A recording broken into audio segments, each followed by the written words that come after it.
What's this? No. Bow bow. Boop boop. La la la.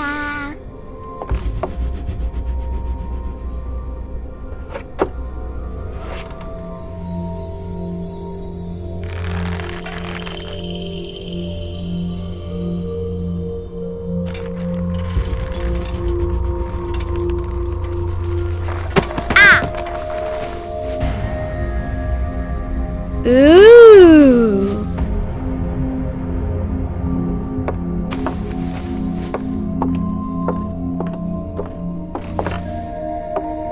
Oh, look! It's a book! Maybe it's a book about pirates with a treasure map. No, I don't think so. I wish that I had seen through all your lies. Oh, start from the beginning, not the middle. And so I decided to pick up my pen to relate the most disturbing episode of my life thus far. It all began early one morning in 1898, when Sherlock Holmes invited me to accompany him on a visit to the Marquis of Conyngham.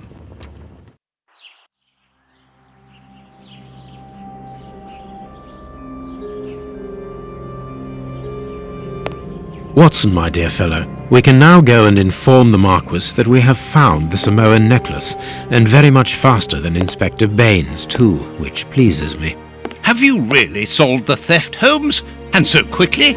I have indeed, Watson, and believe me, it was completely unnecessary to spread out all over London, as our friend Baines thought was best.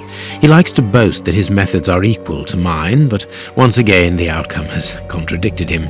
After all these years of accompanying you upon your investigations, I thought that by now I should be reasonably capable of following your train of thought. But in this particular case, I must admit that I don't understand anything at all. Ah, you see, but you do not observe, Watson. There lies the difference. It is a matter of course. A matter of course? In the middle of the night, when everyone is fast asleep, the service bell within that room rings out and alerts the servants. They dress quickly and come running, but the door is locked and there is a strong smell of burning from within. A few seconds later, the master of the house himself, the robbed Marchioness's husband, the Marquis of Conyngham, arrives and unlocks the door using the sole key. A fire has started inside the room, but they have managed to arrive in time to put it out. It is at that moment that the Marquis realizes that the famous Samoan necklace, which had been safe within its glass cabinet only a few hours earlier, has now disappeared. In order to explain, let us confirm my theory before the arrival of Inspector Baines.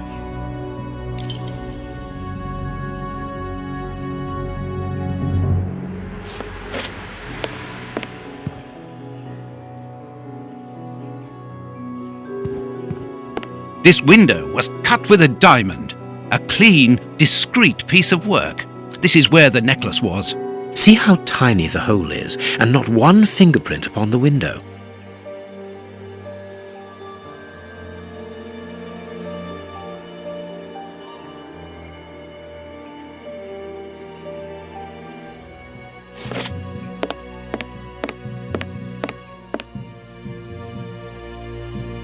All the windows are locked. They've not been forced. A mark undoubtedly made by a diamond. Someone tried to cut the glass, but he was interrupted. Therefore, the thief tried to escape through the window, but he was interrupted.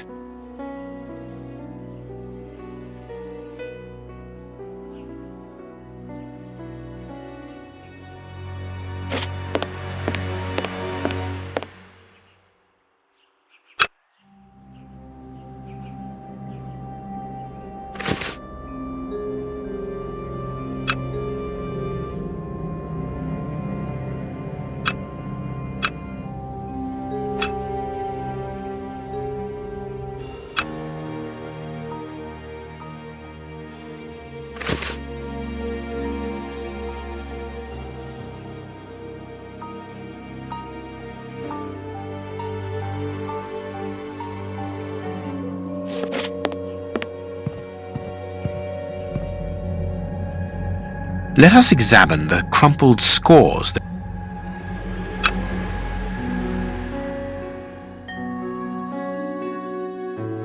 Nothing of interest here. Nothing of interest here. These sooty prints were left by a tiny hand. I don't understand why these music scores are covered with soot.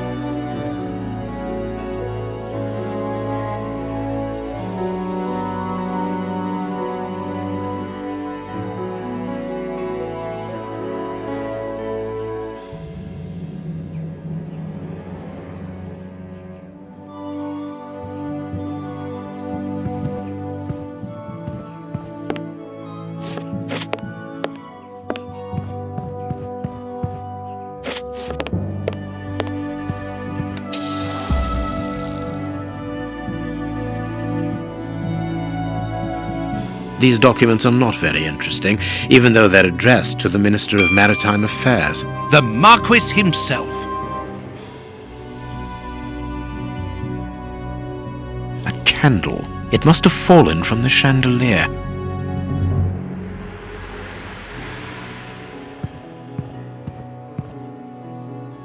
Footprints. You are not going to get on your knees to examine them. There is no need. It is soot. The servants must have trodden in it while they were putting out the fire. Heading towards his chosen escape route, probably the window, the thief knocked over the stool, which then caught fire. But why didn't he try to put the fire out at once? Strange. There are some objects here that have been knocked over. The fire started here, just beneath the bell pull. Whoever pulled the cord would have had his feet in the fire, unless it was pulled before the fire started.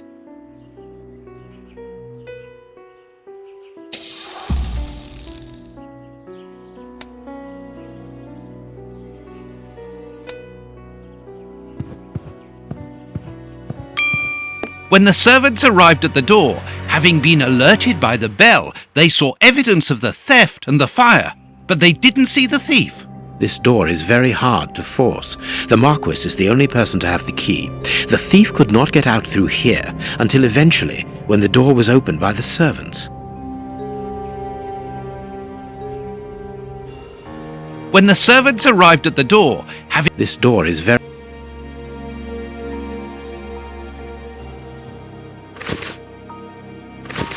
When the servant... This door...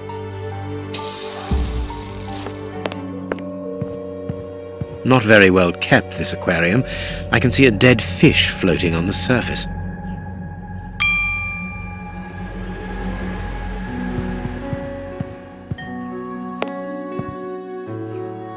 This draft screen makes an ideal hiding place. As the theft was committed at night, I conclude that the thief hid himself behind the draft screen and waited until he was alone in the room. Strange, there aren't any prints, yet I'm sure that the thief hid here. Ah, Mr. Holmes, you're already here. Good morning, Inspector. You've arrived just in time. Scotland Yard arrives like the cavalry, always in the nick of time. Ah, but I know that satisfied expression, Mr. Holmes. Have you already solved the case? It's possible. We have retraced the thief. Marquis, here is your necklace, intact, just a little wet. Mr. Holmes, this brilliant demonstration does credit to your reputation. Thank you so much, Marquis. Do you wish to verify the authenticity of your jewel? No, I recognize it. I have spent many hours admiring it, you know. Good. I will return it to its box and... Inspector, a bank has just been held up. You must follow me at once. Orders of Scotland Yard. What times? Sirs, duty calls. My regards, Marquis.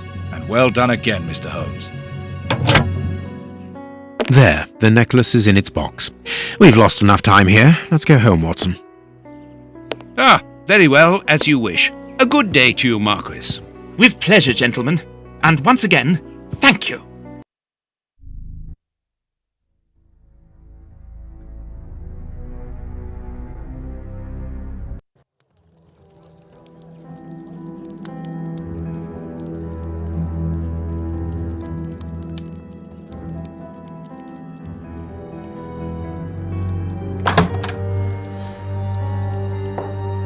This morning's newspaper. Holmes, have you read this article about you? No, Watson, not yet, and I won't have time to. Read it before you leave. It's outrageous. If you insist.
Prince Woodville, French culinary expert and bagpipe player, might be our next king.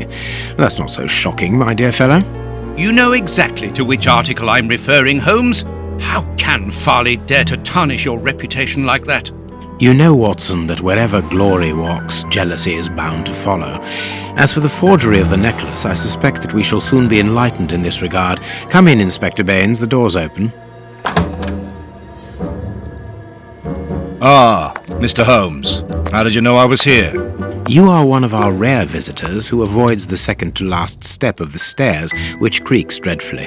And if I add the clinking of the handcuffs at your belt, to what do we owe the pleasure of your visit, Inspector? Have you read that rag? Inspector, I assume that you have the fake necklace with you. It's why you're here. Your superiors would like me to examine it. Indeed. They would like you to confirm or deny putting this fake in the box. Can't that wait? I must go to the house of Lord Peregrine Maitland, the Bishop of Knightsbridge. Inspector, can you explain this slander? Has the necklace of the Samoas really been replaced by a fake? I don't know how the reporter got hold of the information, but it's true. About the necklace, of course. I wouldn't permit myself to question the integrity and honesty of Mr. Holmes. The necklace is a forgery? Impossible! I saw the Marquis authenticated before my very eyes, before Holmes returned it to its place. Mr. Holmes, the Marquis believes Osmond Farley's theory. I shouldn't be surprised if the reporter isn't behind all this slander about you. He's a freelancer, well known for his explosive and subjective articles. In any case, the Marquis assures us that you were the last person to have the necklace in your hands. Let's return to the Marquis's house, Holmes. I'm sure that we'll have no trouble in taking apart this theory. It is unnecessary. Such allegations collapse on their own, like one of Mrs. Hudson's soufflés. Let us leave the police to solve this problem and turn our attention to the matters in hand. Perhaps you are right, Holmes. And the Marchioness? She is beside herself. Without the necklace, her marriage is compromised. It is the principal item of the young woman's dowry. What a lovely marriage. Holmes, forgive me for insisting, but don't you want to examine the fake jewellery? Watson, I have an appointment, a question that I arrive late. It will only take you a couple of minutes. You really must quell the suspicions put forward in this appalling article. If you will allow me, Inspector? Be my guest. Very well.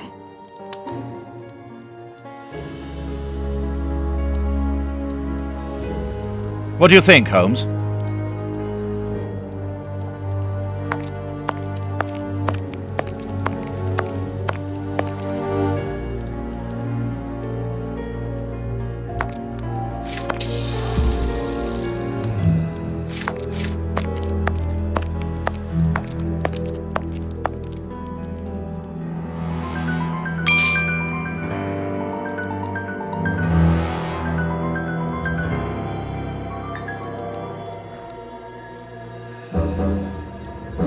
This pearl is a different color.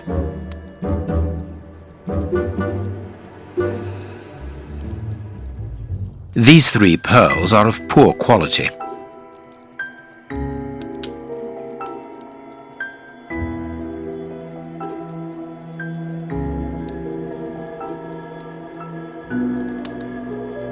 These 3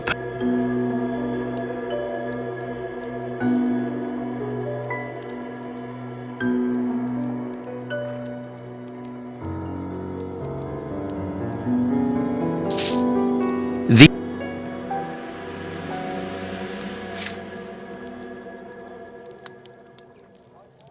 What do you think, Holmes?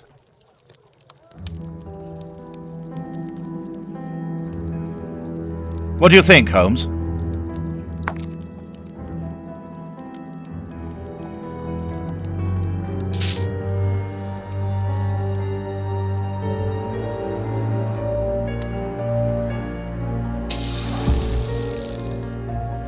This pearl is too small. It is not in its place here. Too many defects. This necklace is a fake. This is nothing but a vulgar copy, and at a glance it would appear that the forger has intended for it to be seen as such. How could we have been fooled by such a blatant imitation? I don't understand. Yes, how is it possible? Holmes, do you have a theory about this? I have absolutely no idea. You insisted that I examine the necklace, and I have done so. Now it is important that I keep my appointment. I'm sure, Inspector, that you will throw some light on this affair. Holmes. You may accompany me, Watson, if you care to do so. Goodbye, gentlemen. I'll keep you informed as to my inquiries. Goodbye, Inspector. You mentioned a bishop, didn't you? Are we going to his home? Yes, the Bishop of Knightsbridge. I put his address on our map of London on my desk. Would you get it for me, please? All right, Holmes.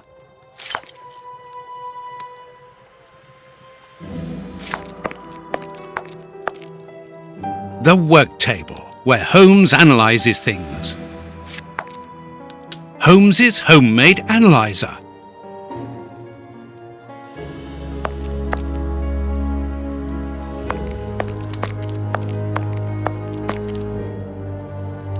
I have found your map.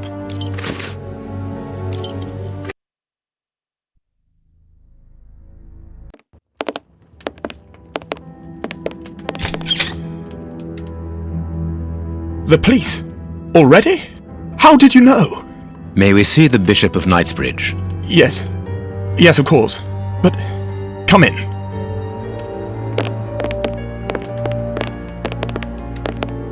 What has happened, Reverend? What? I don't know. It was last night, I think. I only just arrived, and I have made this macabre discovery. My God. How horrible. I haven't called anyone. How did you know that? Holmes, look! The Bishop, appallingly mutilated. How dreadful. Mutilated. And killed. He was such a good man. How could anyone be so brutal? Look at him. He is barely recognizable now. How could any of God's children be responsible for that? They were evidently unworthy children, Reverend. Now do please try to calm yourself and focus, because we will need your assistance. Do you have any idea as to the motive behind this? I haven't had time to do an inventory, but nothing appears to have been stolen. And anyway, His Excellency didn't own anything of great value. I don't know what else I can tell you. Note this down, please, Doctor. Doctor? But you aren't the police? No, Reverend. I am Sherlock Holmes, and this is Dr. Watson. We are here at the request of the Bishop. In that case, I must ask you to leave, and not to touch anything. I must get in touch with the authorities without further delay. Reverend, when the inspectors of Scotland Yard find themselves at a dead end, which they quite often do, I assure you, then they turn to me for help. If you will allow us to continue our investigation, then you shall have the answers to all of your questions. Out of the question! I don't even know you! I'm going to call the police, whether you like it or not. It would be better for everyone, Reverend, if you kept your temper. Watson, are you taking notes? This affair promises to be a complex one, therefore we must not overlook the slightest detail. Yes, Holmes. I am keeping a meticulous set of notes. I have created a very clever deduction board. One thing we can be sure of at the moment is that this crime was not for gain. The Reverend has informed us that nothing valuable was stolen, and indeed it would seem that the bishop had nothing of any worth to take. Very good, Watson. Do continue.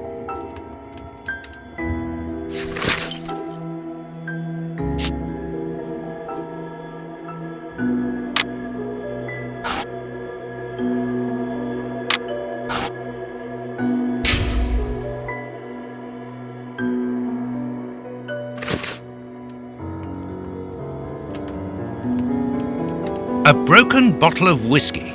However, the Bishop of Knightsbridge was known for his sobriety.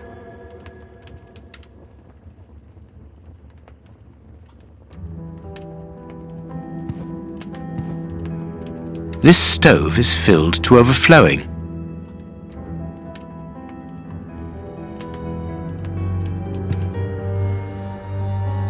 A broken phial and blood near the neck. What a strange smell. Phew, chemical components, I think.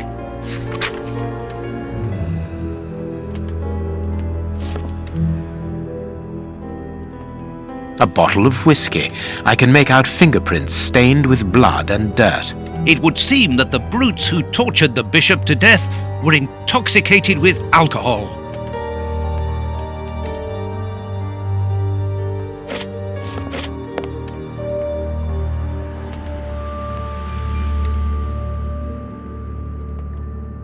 His stomach is covered in scratches. Quite evidently, they weren't made recently. So, these wounds were not made by his murderers.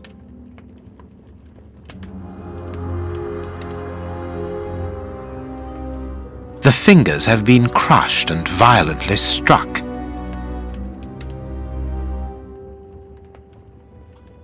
The fingers have been crushed and violently struck.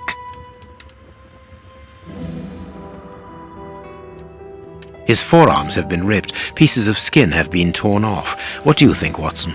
I'd say that he was eaten alive. Yet I've noticed a curious degeneration of the skin tissue around the wounds.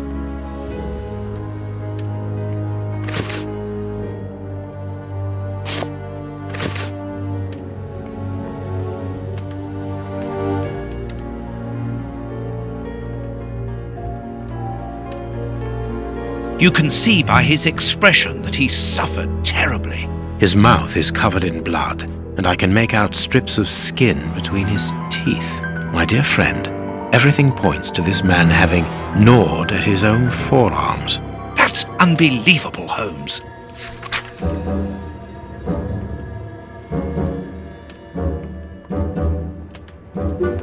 His chest has been lacerated, I would say, with a very sharp and fine blade.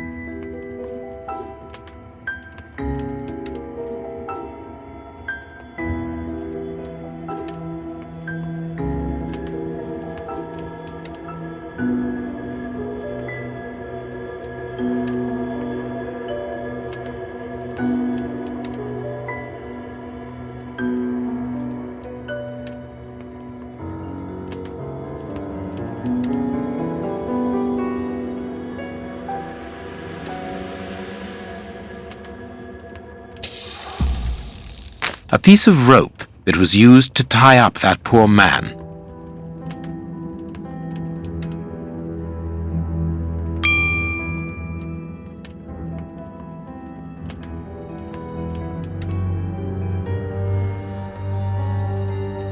These burns are terrible. A finger. Apparently it doesn't belong to the Bishop of Knightsbridge. How dreadful!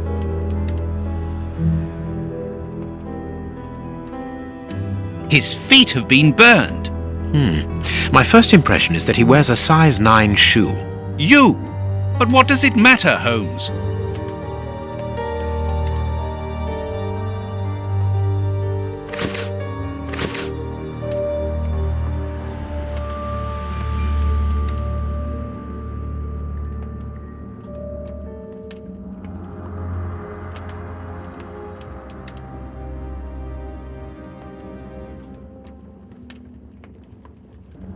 This poor man was tied just below the knees. To stop him from walking, certainly, but mostly to free his feet. My God, Holmes, this man was horribly tortured.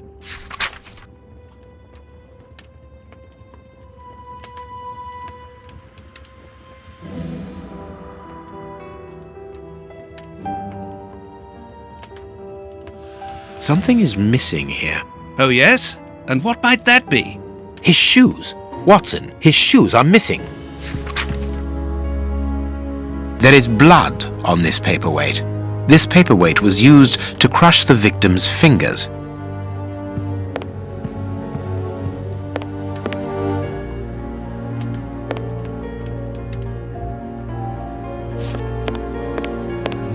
The picture of Peregrine Maitland, commander of the infantry brigade of Her Majesty's Guards at Waterloo. The Bishop of Knightsbridge has the same name as his ancestor, an illustrious family.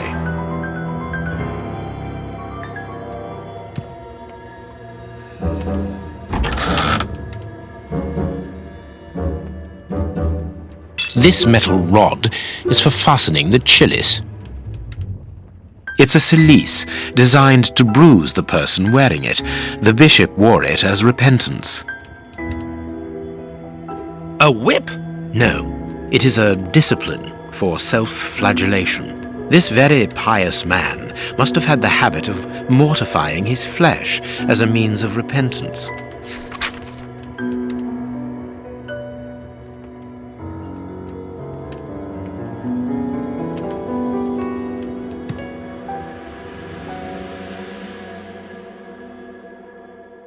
Impossible to open it.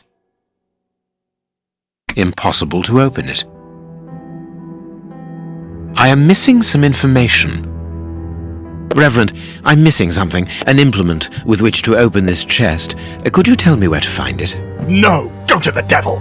What are you afraid of, Reverend? What is inside the chest? I'm not afraid of anything. In fact, I do have the necessary implements, but if I have to give them to anyone, it will be to a representative of the law and no one else. Watch where you're putting your feet, Watson. Have you noticed these prints upon the ground? Well, yes, those muddy marks. See here, Watson, footprints can often provide more vital information than the very best of informants. Yes, if you know how to make them talk, that is. It's child's play, Watson. We will begin by excluding the contaminating prints, which are yours and mine from where we came in, and those of our dear Reverend who was so impatient to call the police.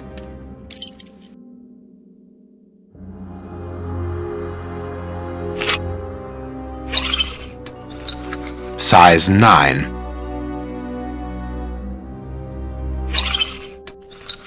Size 9.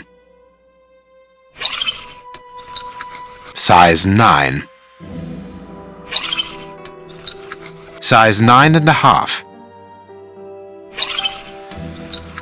Size 9.5. Size 9.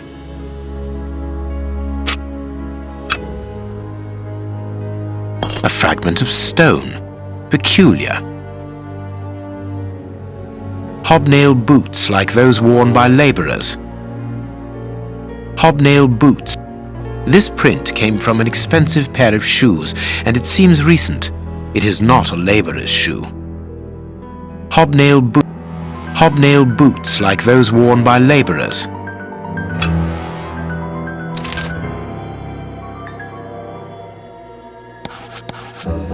That's not right. Start again. That's not right.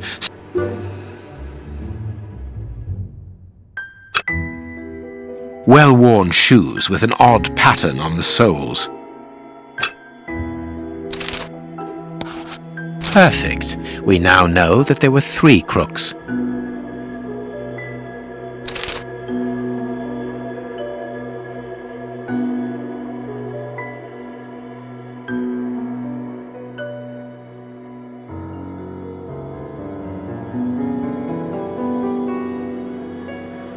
Strange but true.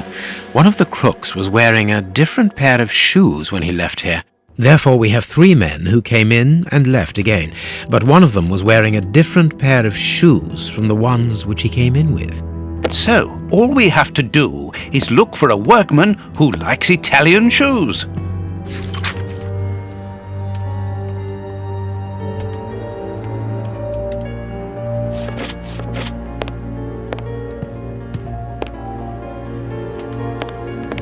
This door has not been forced. Where does it lead, Reverend? To His Excellency's room. There is just a mattress and a stool. The bishop's bedroom.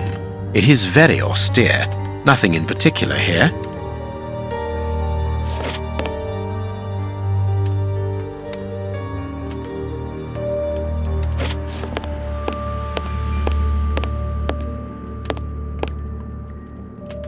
Closed. The veranda door hasn't been forced. Strange. Reverend, might I have the key? No! You have no authority here. Let me call the police. Perhaps we should listen to him, Holmes. Perhaps you should let me get on with this, Watson. Closed.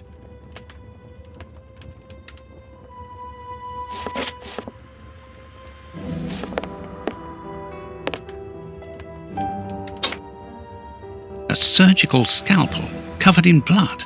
There isn't any doubt the wounds on the bishop were administered with this scalpel.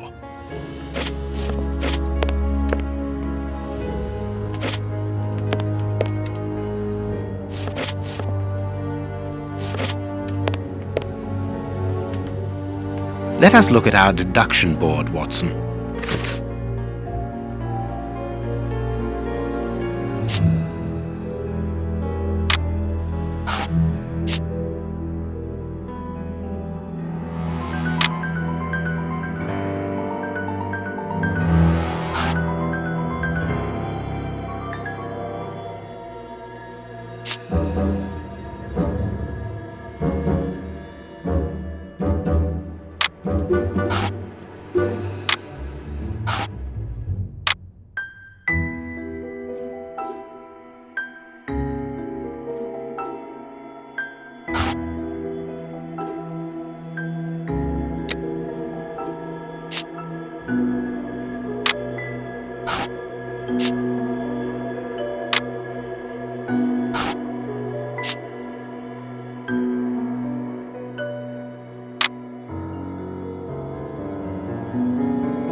Let us look at our deduction board, Watson.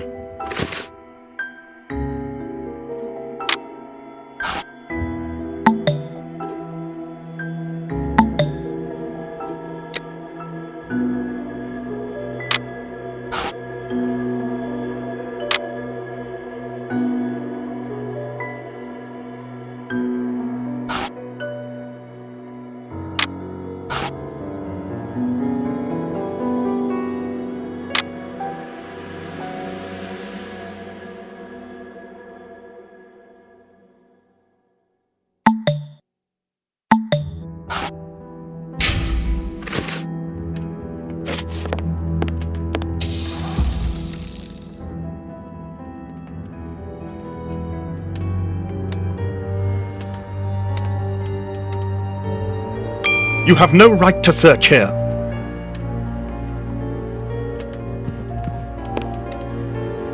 You have no right to search here. I cannot leave now.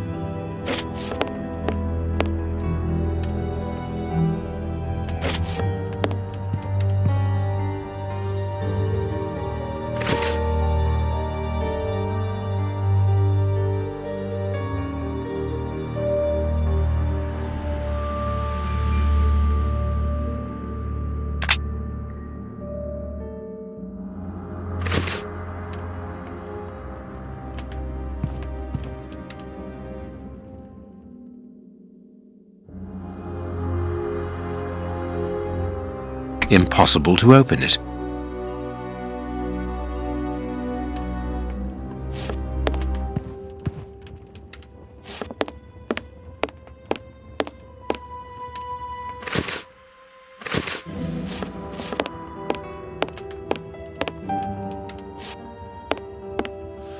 Let us look at our...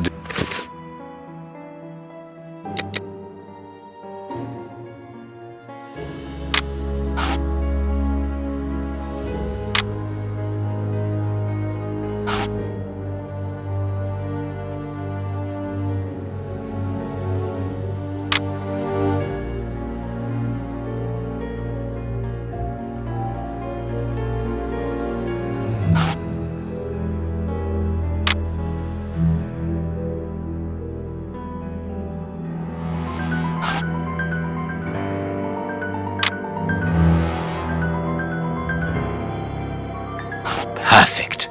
It is evident that the Bishop of Knightsbridge's killers were after something specific, and that they did not find it.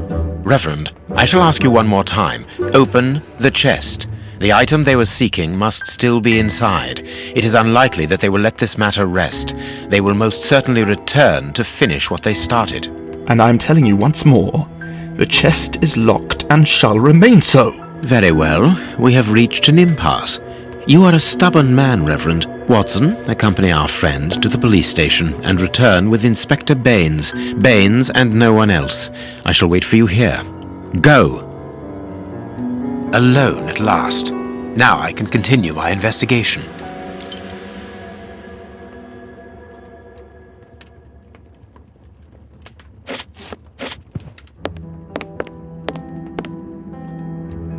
I need something.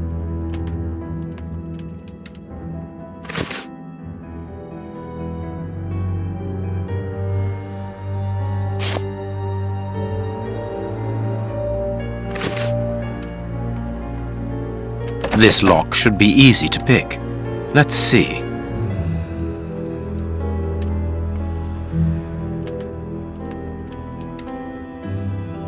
This lock should be easy to pick. Let's see.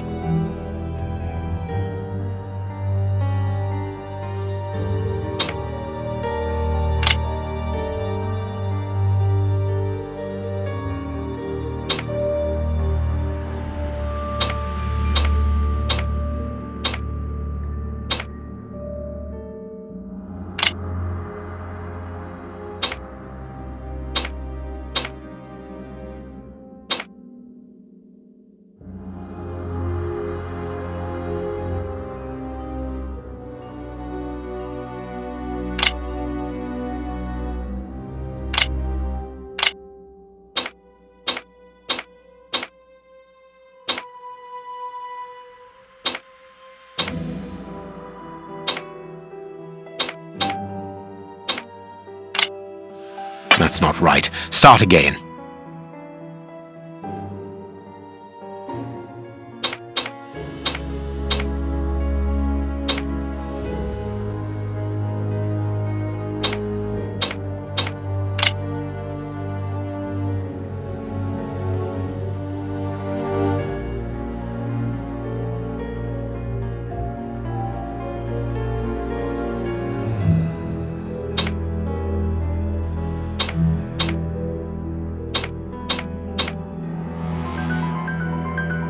That's not right. Start again.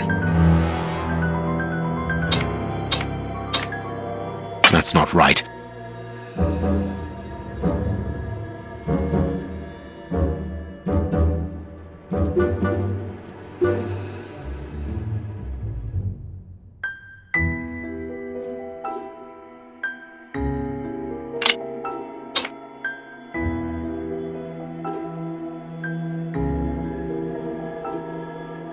That's not right.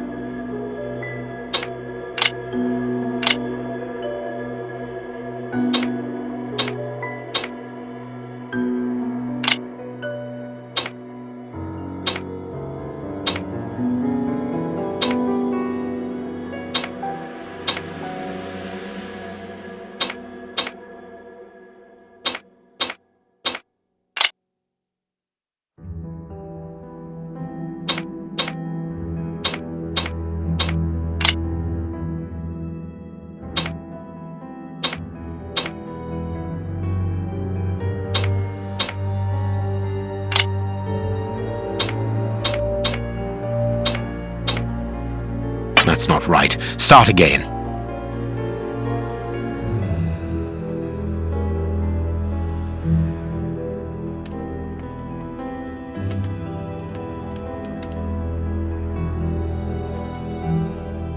This lock should...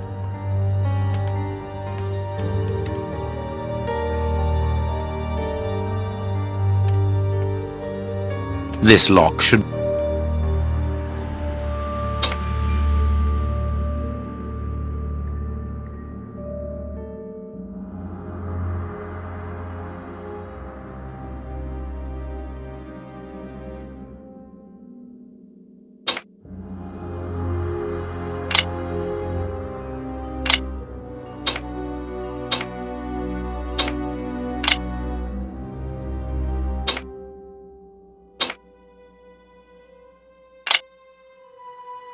That's not right.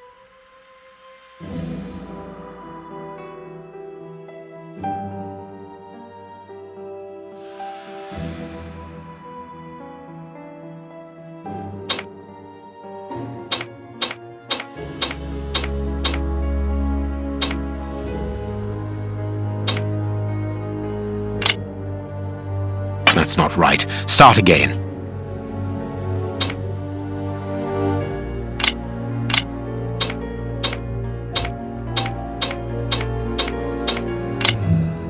That's not right. That's not right. Start again. This lock.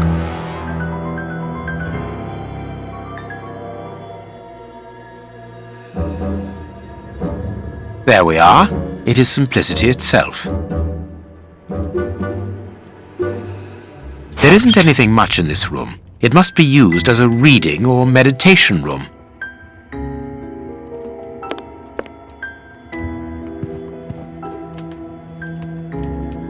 An ink stain.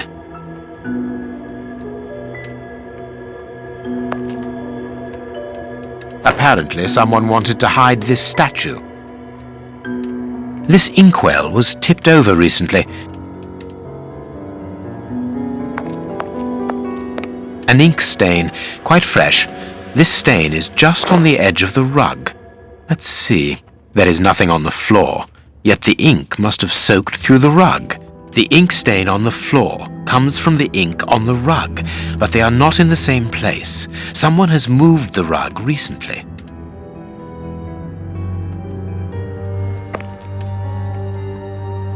That is curious. There is something strange on the floor. Certain stones have been marked out, just like a chessboard. That is curious. I need something.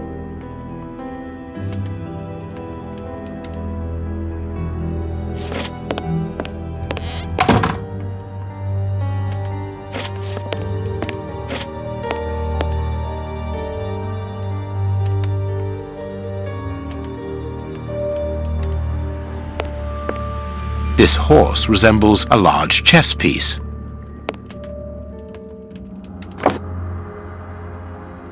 There is a message underneath this statue. Let's see.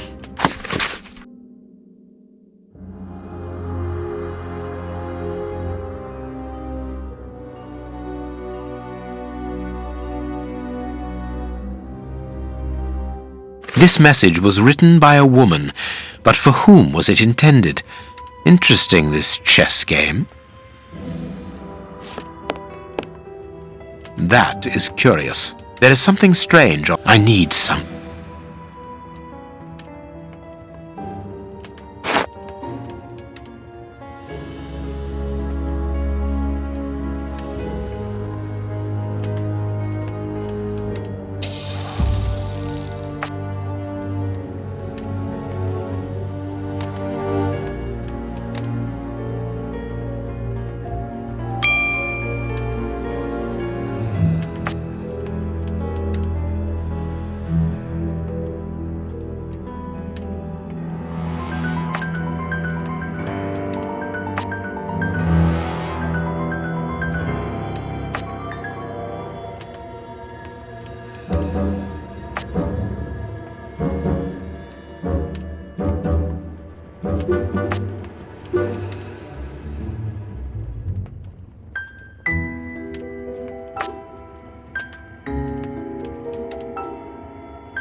That's not right. Start again.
That's not right. Start again.